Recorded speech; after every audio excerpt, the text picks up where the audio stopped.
Layman's evangelical fellowship విశ్వాసమే విజయము అనుదిన ధ్యానములు December 22వ తేదీ.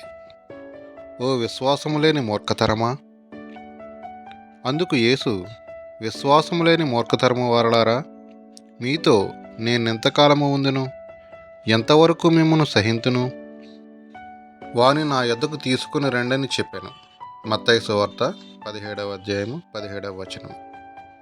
ఈ దినమున యేసు మనలను గూర్చి ఏమి చెప్పునో గదా.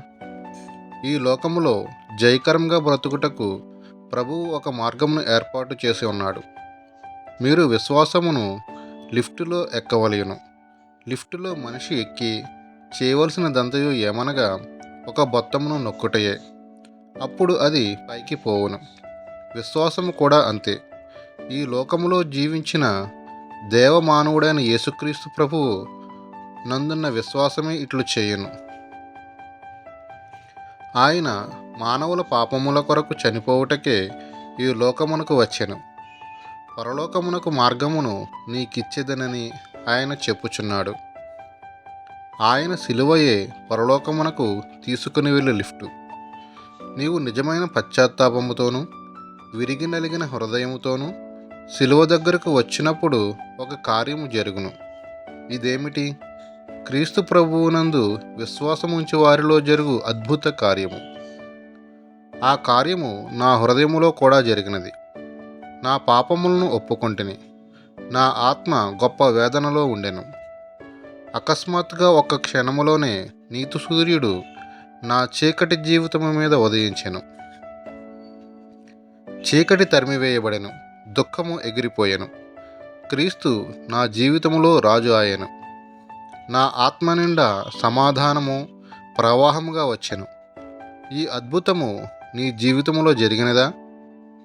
నీవు నిజమైన విశ్వాసమును సాధకము చేసుకొనని ఎడల జీవమునకు తగిన వాడవు కావు.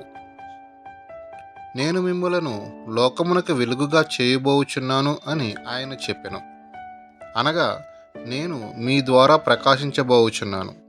మీ ద్వారా క్రియ చేయబోచున్నాను. దేశమునంతటికీ మిమ్మును ఆశీర్వాదకరంగా చేయబోచున్నాను అని ఆ మాటల భావము. మనము విశ్వాసములోను ప్రేమలోను పెరగకపోయినచో ఆయనెంతో నిరాశ చెందను.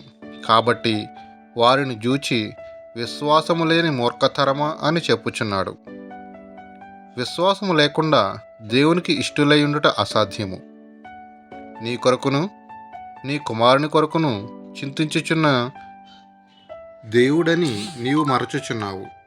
ఆయనను సందేహించుట ఆయనకు భయంకరమైన అవమానమును కలిగించుటయే. విశ్వాసము లేని మూర్ఖతరమా అని యేసు తన శిష్యులతో అనెను. మూర్ఖతరం అనగా ఎల్లప్పుడూ సందేహించుట, తారుమారుగా మాటలాడుట, నమ్మకముంచకుండా ఎల్లప్పుడూ భయపడుట. ఇవి నిజ క్రైస్తవ లక్షణములు కావు. జాషువా డానియల్ గారు.